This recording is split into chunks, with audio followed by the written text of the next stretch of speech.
دماغ کے الیکٹروانسیفلوگرام پر یہ دیکھا گیا کہ موت کے وقت دماغ میں گاما ویوز کا ایک طوفان اٹھتا ہے۔ یہ وہی دماغی لہریں ہیں جو انسان اس وقت استعمال کرتا ہے جب وہ انتہائی گہری سوچ میں ہو، کوئی خواب دیکھ رہا ہو یا اپنی یادداشت کو بہت تیزی سے جھنجھوڑ رہا ہو۔ سائنسدان حیران ہیں کہ آکسیجن اور خون کی سپلائی رکنے کے باوجود دماغ مرنے کے بعد بھی کئی منٹوں تک اور کچھ مخصوص خلیات کی سطح پر اگلے 1 گھنٹے تک اندرونی طور پر زندہ اور بیدار رہتا ہے۔ سائنس اس کی تشریح کرتے ہوئے بتاتی ہے کہ یہ وہ وقت ہوتا ہے جب انسانی دماغ اپنی زندگی کی آخری اور سب سے بڑی لڑائی لڑ رہا ہوتا ہے۔ جب اسے پتہ چلتا ہے آکسیجن ختم ہو رہی ہے تو وہ جسم کے تمام حصوں سے اپنا رابطہ کاٹ کر اپنی پوری توانائی کو ایک جگہ جمع کر دیتا ہے۔ اس ہائپر ایکٹیویشن کی وجہ سے انسان کے سامنے اس کی پوری زندگی ایک فلم کی طرح سیکنڈز میں گزر جاتی ہے۔ بچپن سے لے کر جوانی تک ہر وہ چہرہ جس سے وہ ملا، ہر وہ گناہ اور ہر نیکی جو اس نے کی، وہ سب اس پہلے گھنٹے میں دماغ کے پردے پر چلنے لگتا ہے۔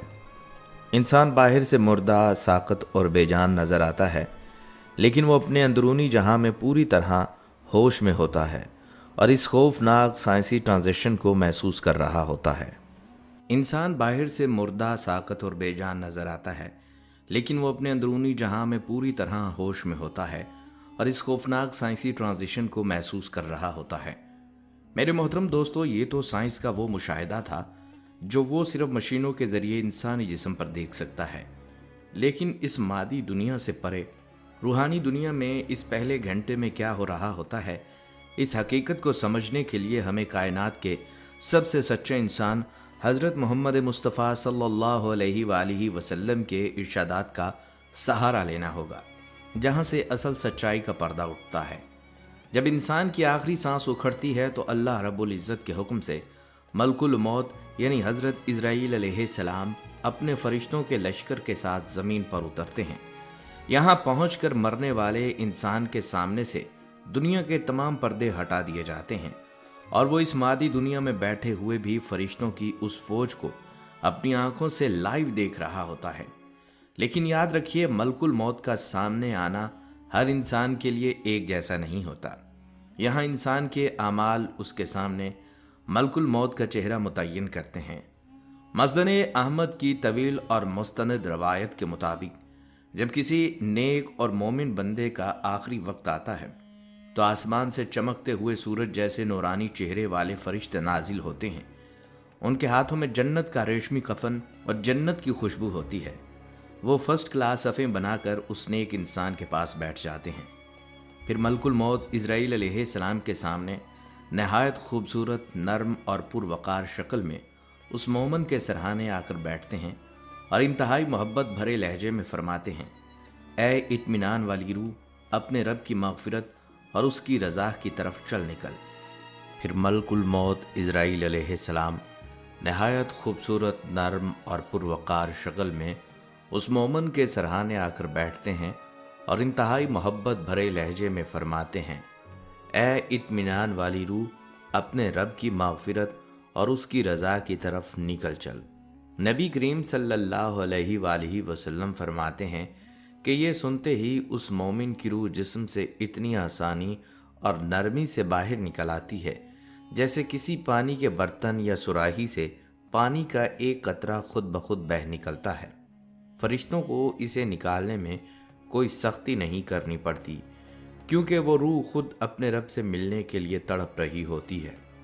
لیکن دوستو، اس کے برعکس جب کسی گنہگار، ظالم یا کافر انسان کی موت کا وقت آتا ہے تو یہ منظر اتنا ہولناک ہوتا ہے کہ انسان سن کر ہی کانپ جائے۔ آسمان سے سیاہ فام، ڈراؤنے اور غضبناک چہرے والے فرشتے اترتے ہیں، جن کے ہاتھوں میں جہنم کے ٹاٹ اور بدبودار چیتھڑے ہوتے ہیں، اور وہ اس گنہگار کے گرد غصے میں بیٹھ جاتے ہیں۔ پھر ملک الموت ایک انتہائی خوفناک، دیو قامت اور غضبناک شکل میں ان کے سامنے نمودار ہوتے ہیں۔ ان کا چہرہ دیکھ کر ہی اس گنہگار انسان کی روح خوف کے مارے تڑپ اٹھتی ہے اور جسم سے باہر نکلنے کی بجائے اندر ہی اندر پٹھوں، رگوں اور ہڈیوں کے پیچھے چھپنے کی کوشش کرتی ہے۔ ملک الموت اس کے سرہانے کھڑے ہو کر